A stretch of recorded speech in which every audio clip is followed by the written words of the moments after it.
Abram Siegel-Rivers is the founder of the One Day Movement, a nonprofit for creatives and community leaders. One Day provides a platform that connects, inspires, and uplifts communities around the world through music, art, stories, and events. In fall 2022, Siegel-Rivers will be launching the first one-day global holiday event with the One Day Movement's first collaborative book, Together We Rise, which will spotlight the stories, music, and art of creative community and spiritual leaders from around the globe. Today he is teaching and training creative leadership, empowering creative leaders to make an impact through creative outlets.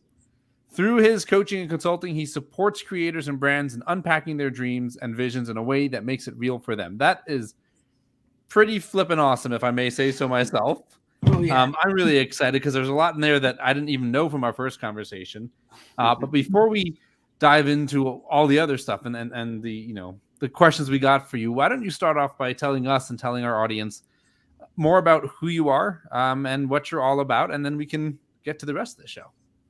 I always love that question. Who are you? Like, and it's like there's a surface answer to that, and then there's something very, very that really much applies to today's topic is, who I am is the world experienced by love, laughter, and wonder. And Wow. And I could tell you all the things I've done and all the things but it's like I've been a musician most of my life, and in my journey I've my discovery of myself has been unfolding. I think a lot of us have this story that we come into the world with an idea, a way we think we are and the way we think the world is, and this a frame and a view. And my view was I'm not enough. Do I fit in? Do I belong? I was always different growing up, and I had all these stories about that. My mom's half black, half Italian. My father's Jewish. I got overweight between 4th and 5th grade, and I started getting bullied, and I made it all mean I'm different, and I have to try to fit in and try to belong. And from that arc, or part of my life, it brought me a lot of suffering. But what it brought me at the same time was my really discovering my purpose and unpacking and just getting rid of all the stories about who I thought I was and what I thought the world is. I'll use this example when we've talked the last couple weeks. I grew up like looking the world in myself through this keyhole, and it's like, here I am, here's the world. And it's like we all have these layers and these these stories that we don't even realize. I didn't realize it. They're so limiting and disempowering. But who I am is somebody who's just loves to connect people and to really bring people to their own experience of the divine expression in the universe in themselves. Wow. That I told you guys this was going to be an impactful, power punching episode. That right there is, it's heavy in a lighthearted way, if that makes sense. I don't know if that makes sense, but there's so much there. Talking about stories and unpacking it. It's something, who we are is something that we're constantly discovering. That's what I'm taking away from that is the second we define ourselves as I am this, I am that, that's when we're kind of heading to trouble. Because what happens if something comes up when we're not that? Then our entire identity is right.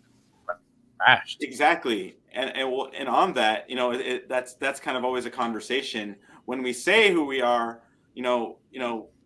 It's like, I have a friend who has a saying: we have a tongue in our mouth and a tongue in our shoes, and the only difference is a tongue in our shoes doesn't lie. And when we a lot of time we'll like say, we'll say things, we'll assert things, or we'll declare things, and say it with our mouth, but our body doesn't follow. And I think that's where most of the suffering in our own lives comes from, that disconnect from who we say we are and who we're actually being experientially and day to day and moment to moment. I love that. And that's so true. I mean, there's also this certain like identity that we have. And I think why we call it that pursuit of happiness or that journey or that discovery. And why, like, I remember as a kid asking my teachers, like, why is it that we have to discover our purpose and our meaning? Like, why can't we just get it? Like let's say whatever, the universe, God, whoever it is, give us kind of like hey, this is what you're meant to do, and then just go and do it, right? Why is there this sort of like period in time that we have to kind of discover? Um, and it took me a very long time to get that answer. And today, when I'm helping, my clients, and when I'm helping the people that I'm helping, I tell them, the only, like, yes, I have education, and yes, I have experience, and yes, I have all these accolades to fall back on, but the real place where it's all coming from are these challenges or these hardships that I had to navigate through and to find myself. And that's how I discovered that journey. So that question that you're saying, like, who am I, kind of thing, right? We said this a few weeks ago back with Jen. I am just who I am, and that kind of thing. And it just, this who am I is really the question before the question. Baruch mentions in the podcast a few times, the start with why from Simon Sinek.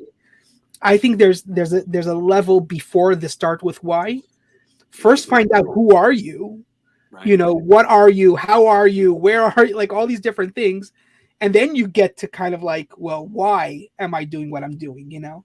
And that's what I heard from your share, is that you had your journey to discover first who you are and like where you're coming from,